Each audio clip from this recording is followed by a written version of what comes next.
What's up, guys? Welcome back. I'm excited to have you here today because this is New Comic Book Day, June the 2nd of 2021, and this is a much smaller list than the last one, which is going to be great for my wallet. So I'm excited to talk about a lot of these books. There's quite a few number ones coming out this week that I do want to test the waters on, and I don't want to ramble too much longer though, so don't forget to like and subscribe, comment, connect, follow, do whatever you do on the platform you're on. Just look for my furry face inside of an orange circle and click all the buttons next to it.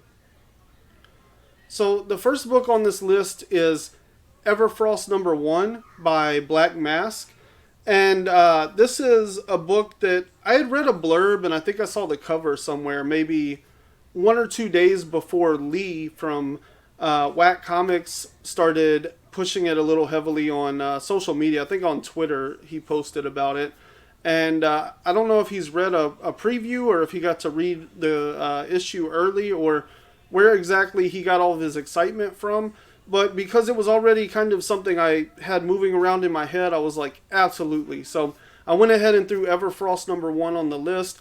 It sounds like an interesting premise. It's about a lady who loses her kid, and so she decides to get revenge, I believe. Sounds like a pretty cool story, but it definitely, the cover looked like it had some style to it, and Lee pushed me right over that edge, and so I'm excited to check it out and find out more about it. Worst Dudes number 1, this is from Dark Horse. This is Aubrey Sitterson. He also wrote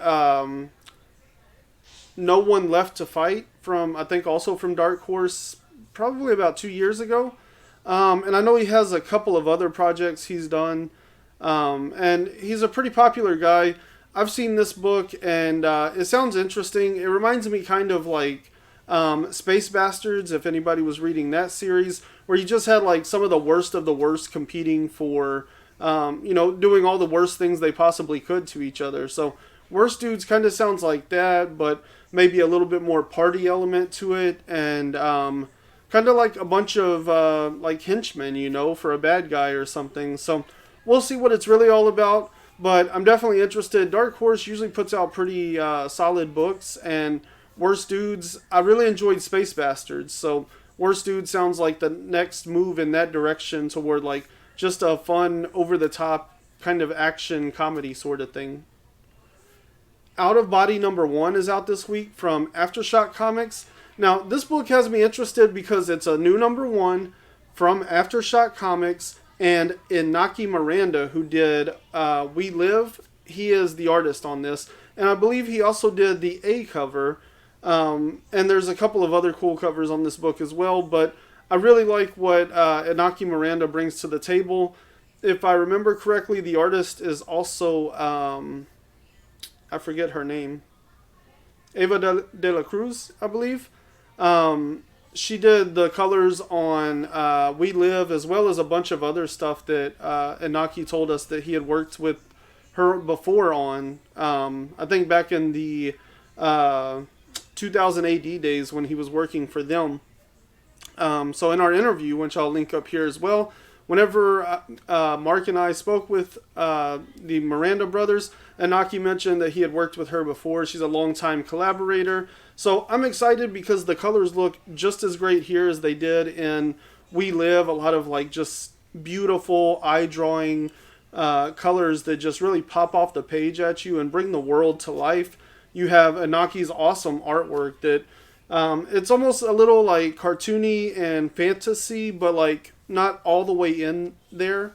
You look at something like Kanto. Kanto looks very much like an animated series or something, like a cartoon, kid-friendly kind of style, whereas Inaki's artwork in We Live and what I've seen of this book, it's a little less hard in that direction, a little less cartoony, a little more realistic and gritty in, certain aspects of it. So I'm excited to find out more about Out of Body. This is probably one of the few books that I've ever been excited for based just on the artist. Now, Peter Milligan, I believe he's written some stuff that people like, but I am unfamiliar with his work, and so I can't necessarily be excited about the book for that reason yet. I'm sure he's a very talented individual for Inaki to be working with him, but the visuals look stunning in all the preview work I've seen so far. Basilisk #1. This is from Boom Studios. This is Cullen, Bunn, and Jona Scharf. And, I love Cullen Bunn. I think his work is great. A lot of times his books are just like a solid 7 or 8, but they're always that 7 or 8. So there's nothing in my mind that tells me I should be concerned here. Basilisk is probably going to be a pretty cool story with some interesting characters set in a world that's different from our own. And I'm excited for that. I know it has to do with something sort of like a magical cult that's killing people. I believe it looks like they might like blindfold themselves or something. I'm not sure. It's a Cullen Bunn book, so it's probably a lot of crazy off the wall stuff that comes together in a really neat mixture. And so I'm excited for that. I'm definitely going to check that one out. The Nice House on the Lake #1 from DC Comics. This is James Tynion IV and Alvaro Martinez Bueno. And what we know of this book so far is basically it's a creator-owned horror title on DC's Black Label, which is something that happens very rarely.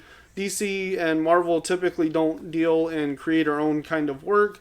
But we also know that Tynion's on a 2-year contract here. He can't create and develop new properties at other publishers right now. So more than likely this is a way to satisfy the creator and let him get some of his creative outlet while at the same time being able to retain him under contract and make sure that they have him on their roster for Batman and Joker and Punchline and everything else that he's working on for them. So the dude has a full tray. It's going to be interesting to see how the Nice House on the Lake plays out. I think it's sold already like 150,000 pre-ordered copies. So this is going to be in high demand. Even though that's a huge number to print, that means that, at least 125,000 of those are probably already vouched for. So, it's probably not going to be a book that's that easy to walk into your comic book shop on Wednesday afternoon or Thursday and pick up. So you're either going to need to be there pretty early on in the day, or you're going to need to make sure you pre-order a copy of this. The ORVILLE Digressions #2. This is from Dark Horse. David A. Goodman and David Cabeza. I've talked a bit about this before. I'm a fan of the ORVILLE on TV. I collect the comic books because they expand and they're very additive to the universe of the ORVILLE. And so I like that, it's just a little bit more out of that universe than what we're getting only on TV. They're written by David A. Goodman, who is a producer and kind of like, I don't know, like the gatekeeper for all the writing and stuff that goes on. I guess like he kind of runs the writing room of the ORVILLE. And so he writes these comic books separately because he likes comic books, and so he does a great job of telling a story that's additive to what's going on in the show, but it also doesn't become something that's essential. If you don't read it, you won't understand when you watch the show. So it's a great blend of the two. And then David Cabeza, I like his artwork. Like he knocks it out of the park. It's a pretty basic art style, I guess, but at the same time, it's not quite as dry as something like Nuclear Family on Aftershock Comics that, it's almost forgettable because it's so generic. David Cabeza does a good job of portraying all the characters from the show, and they look solid, and I enjoy the story that David A. Goodman has been telling across each of these, and so I'll be excited to pick this one up and add it to my collection. Suicide Squad #4 from DC Comics. This is a book I've spoken quite a bit about. I just recently opened a new piece of artwork that I received, a Peacemaker chibi kind of marker ordeal from Soul Twice over on Instagram, so check him out.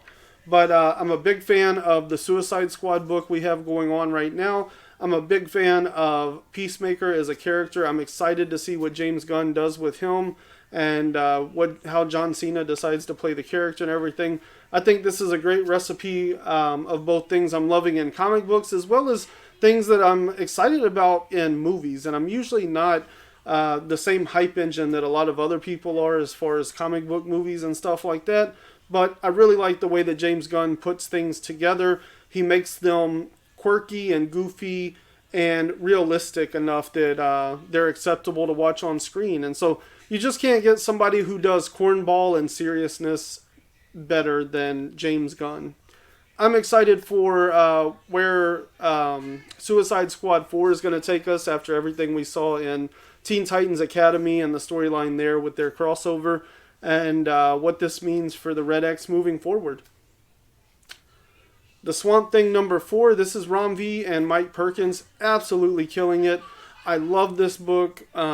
We got, in the last one, we got all kinds of cool stuff. Woodrue is back. Alec Holland showed up. He's going to kind of help Levi, because like in the last issue, basically what happened was Jennifer, Levi's on again, off again girlfriend, she gets sucked into the green. So she's in the green and separated from Levi. And so Levi's kind of struggling with fading in and out of the thing, the thing, you know. So he hasn't quite fully made the transition to the thing. And it's almost like he's holding back because he wants to, you know, kind of keep his humanity, I guess. And his girlfriend, Jennifer, she gets separated. So Woodrue finds her and protects her and saves her. So now she's going to be kind of on his side, but we know Woodrue is, you know, an antagonist to the thing. And so it's not really clear how exactly Levi is going to be able to be powerful enough to fight Woodrue. But at the end there, we saw Alec Holland get involved. And so it seems like he's going to kind of foster Levi and, you know, kind of mentor him into the role of being the thing. That way he'll be powerful enough to stand up to Woodrue and save Jennifer. So I'm excited for this issue. It's going to be really interesting to see how it all plays out, because we also saw Rom V and Catwoman. He just brought Ivy back into that world. So now I don't think her subconscious is in the green anymore. So that's going to be interesting to see how all of that's connected as well. Batman Catwoman number 5. This is Tom King and Clay Mann. I want to say I talked about this on the last video because it was supposed to come out or something, or maybe the information was mixed up. Either way, it's been moved to this week, so now it's on this list. I'm still excited for it. Not going to drop it. Very excited about what Tom King's doing with Batman Catwoman, and I can't wait to see what happens in number 5 as we slowly get to put more pieces of that puzzle together. Bliss number 8. This is Sean Lewis and Caitlin Yarsky, and I'm just excited. Honestly, this is the finale. I'm excited for it to be over. I absolutely loved the first 4 books. The 5th book was a pretty solid return, but then 6 and 7 were... It feels like they're just carrying on a little too long, trying to get a little too involved, a little too deep, you know. And I'm excited that this is going to end and wrap it all up. And hopefully we'll get some kind of solid ending here. And, you know, that way Sean Lewis and Caitlin Yarsky can move on to their next phenomenal project. Firepower number 12. This is a anniversary issue. Robert Kirkman, Chris Samney, and a whole slew of other awesome creators. And there's quite a few cool covers here. I'm still going to stick with the A cover because I have 11 A covers that are just bomb work, because Chris Samney is awesome and he knocks it out of the park every time.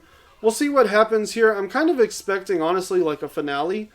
I suspect it's either going to be a finale or kind of a beginning to the end, you know. Maybe like issue 12 ends with the beginning of Act 3 of this overall story, and maybe it runs for like 15 issues, 18, maybe 20 at the most. But I really don't see too much more life in this story. I feel like people are losing interest, and it would be best for Robert Kirkman to kind of start to phase it out maybe.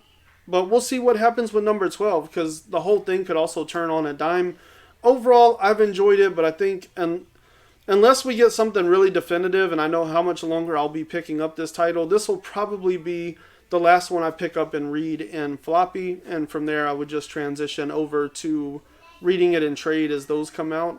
But it's been a great series. I've really enjoyed it, but it just feels a little long in the tooth, and I would be happy if it comes out like just like he did Walking Dead, like number 12 drops, and at the end it's like this is the end of the series, and the whole issue is just kind of like the big fight with the dragon. That would work for me, so we'll see how he handles it. Last book on the list, Justice League number 62. I feel like this just came out. I guess this is on a 2-week cycle, but This should be cool. The last issue, Justice League, was really cool. We got this great fight with Brutus. I really liked Brutus because they gave him like this personality and kind of this world that he exists in, and he's not just like some big bad guy that's just like big and bad for the sake of being bad. He actually seems like a character with some development and personality and stuff, so I like that part. But then he's also just like a big bruiser and beats the crap out of Superman and Black Adam and everybody else that tries to take him on.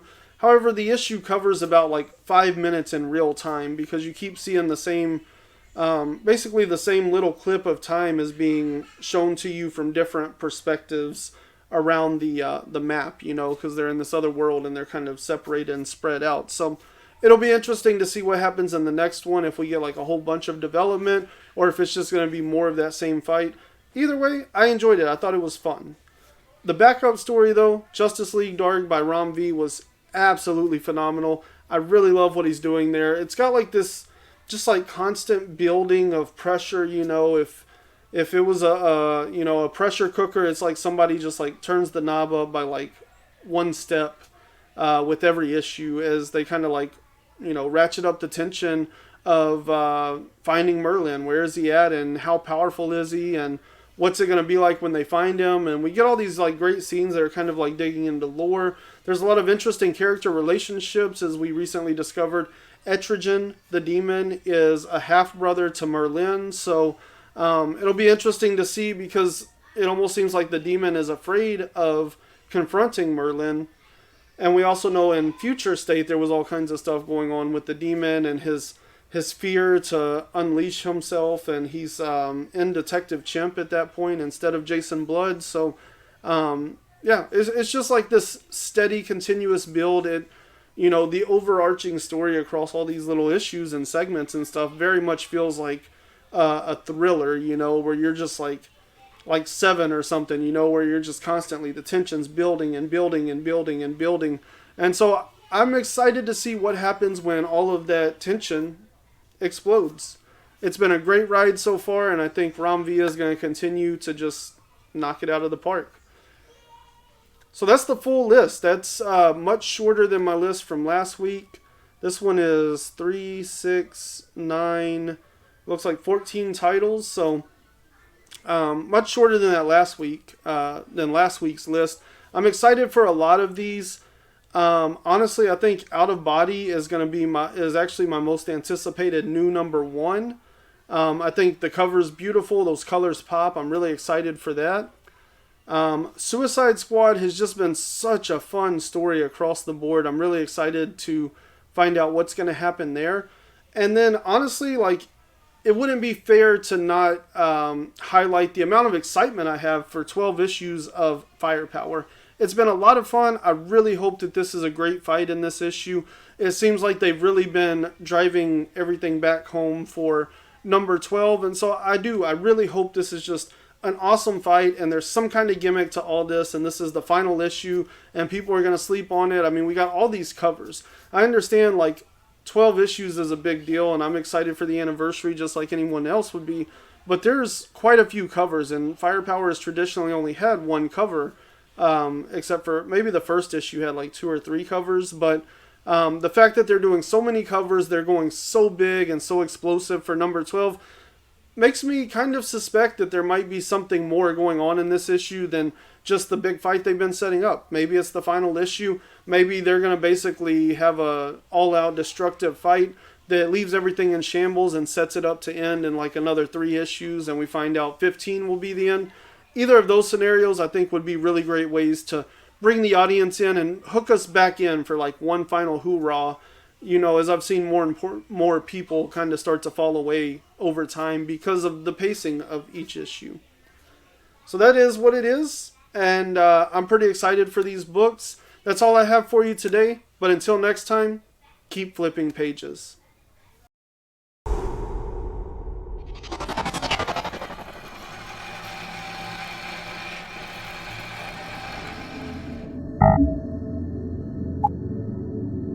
You